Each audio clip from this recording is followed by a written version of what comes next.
5, 4, 3, 2, 1, 0.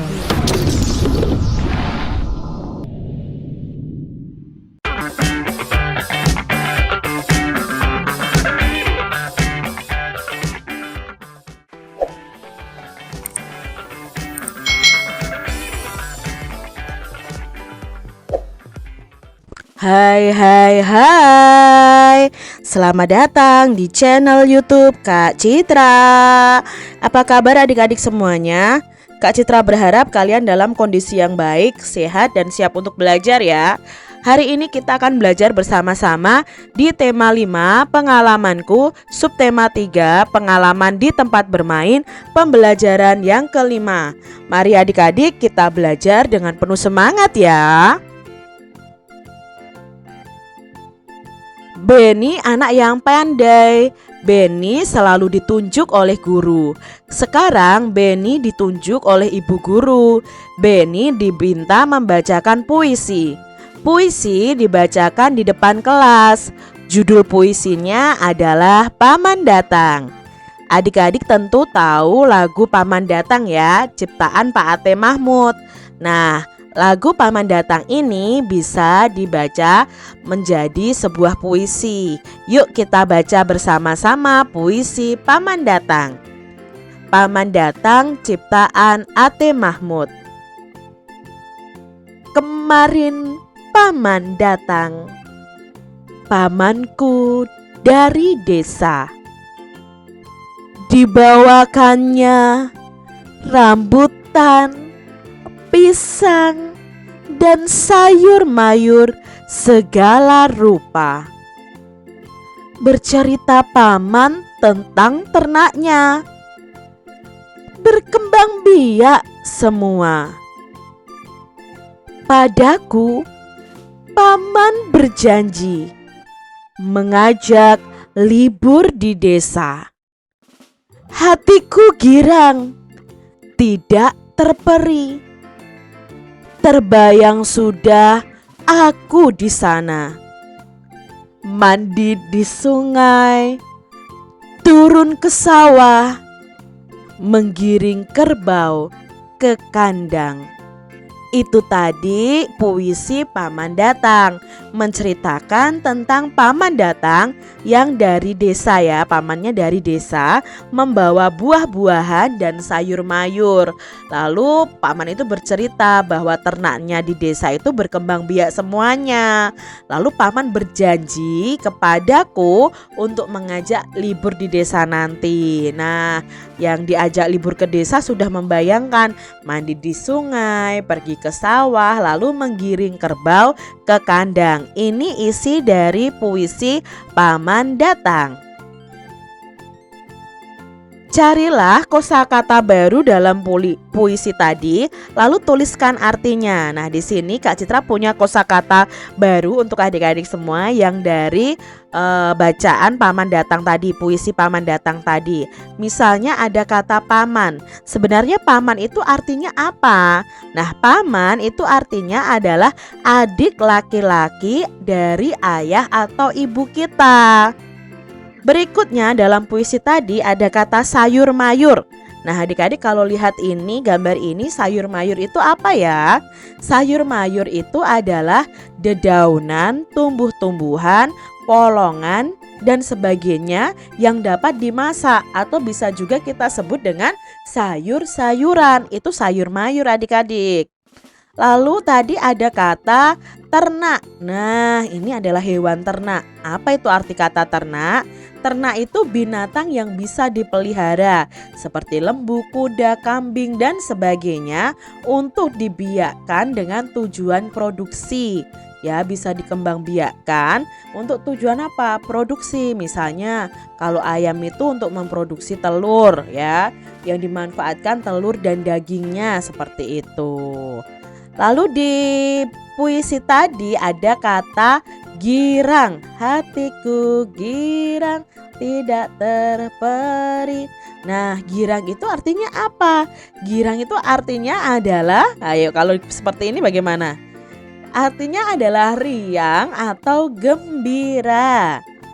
Lalu ada kata menggiring. Nah, menggiring itu kalau dilihat dari gambar ini apa ya adik-adik ya? Nah, menggiring itu artinya menghalau binatang ke suatu tempat. Itu arti dari kata menggiring.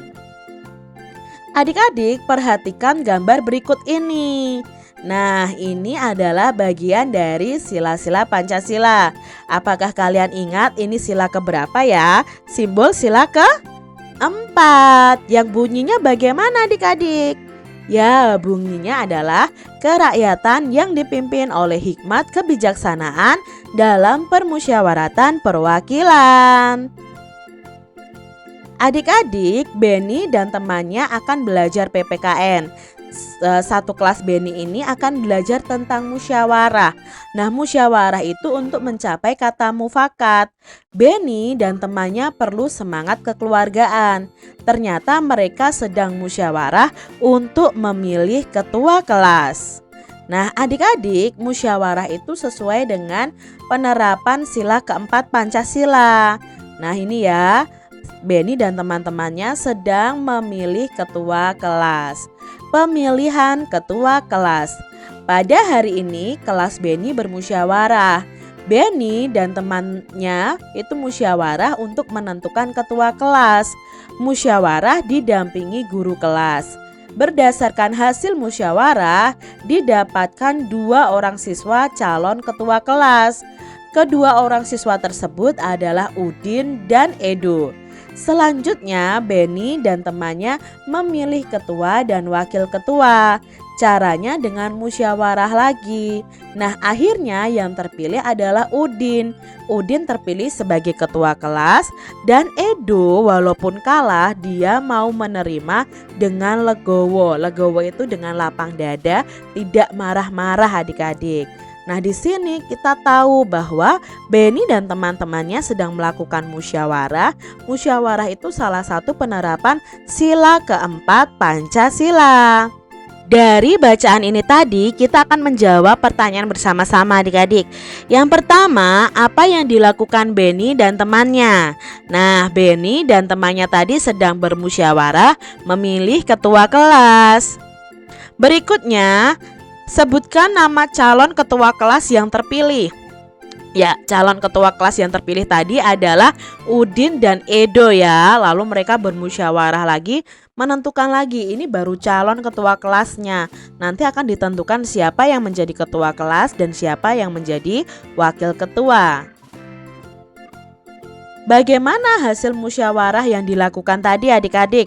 Nah, hasil musyawarahnya adalah yang terpilih menjadi ketua kelas itu Udin.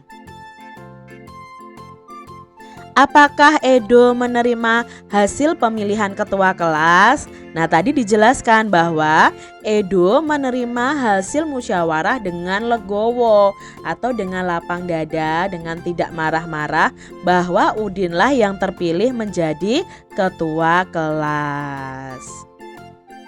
Adik-adik, mengapa kegiatan musyawarah itu perlu dilakukan? Kalian bisa memberikan alasannya. Nah, kegiatan musyawarah itu perlu dilakukan karena dengan musyawarah kita bisa menyelesaikan permasalahan secara bersama-sama dengan baik adik-adik. Karena tujuan musyawarah itu untuk mencapai kesepakatan. Tadi kesepakatannya yang terpilih menjadi ketua kelas adalah Udin. Adik-adik, nah, kalian perlu tahu saat bermusyawarah bersama, setiap anak itu dapat berbeda pilihan. Mungkin tadi di kelas Beni tadi ada anak-anak yang memilih Udin, ada anak-anak yang memilih Edo. Jadi pilihan mereka itu berbeda. Nah, perbedaan pilihan dapat disatukan melalui musyawarah. Musyawarah itu artinya berdiskusi untuk mengambil keputusan bersama secara mufakat. Musyawarah ini sesuai pengamalan sila keempat Pancasila. Nah, kalian tentunya masih ingat bunyi sila keempat Pancasila adalah kerakyatan yang dipimpin oleh hikmat kebijaksanaan dalam permusyawaratan perwakilan. Di sini Kak Citra akan menjelaskan tentang contoh penerapan sila keempat Pancasila di sekolah. Nah, contohnya adalah tadi musyawarah menentukan ketua kelas. lalu musyawarah menentukan piket kelas. Bisa juga mendengarkan pendapat teman saat bermusyawarah di sekolah. Kalian berdiskusi mengerjakan tugas kelompok, itu juga contoh penerapan sila keempat adik-adik. Memberi kesempatan kepada teman kita untuk menyatakan pendapatnya, menyatakan usulnya, itu juga contoh penerapan sila keempat Pancasila. Benny dan temannya telah selesai belajar PPKN. Pelajaran selanjutnya adalah olahraga. Nah, Benny melakukan gerakan-gerakan ini bersama dengan temannya. Yang pertama, gerakannya adalah mengayunkan kedua lengan ke depan dan ke belakang.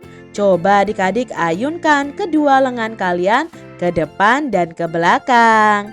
Bisa ya? Lalu gerakan yang kedua, mengayunkan dua lengan ke kiri dan ke kanan seperti ini. Coba adik-adik praktekkan ya, ayunkan ke kiri dan ke kanan. Setelah itu Benny melakukan gerakan mengayunkan dua lengan dari samping ke atas dan ke bawah. Adik-adik bisa lakukan dalam 8 hitungan.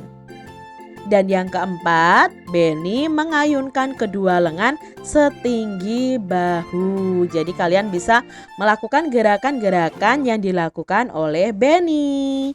Demikian tadi adik-adik pembahasan kita di tema 5 subtema 3 pembelajaran yang kelima. Semoga video pembelajaran ini bermanfaat untuk adik-adik semuanya. Dan sampai jumpa lagi di video pembelajaran Kak Citra selanjutnya. Tuhan memberkati. Jangan lupa tekan tombol subscribe, lalu tekan loncengnya, tekan juga tombol like, lalu share ke media sosial kalian. Jangan lupa untuk ikuti media sosial Kak Citra. Terima kasih.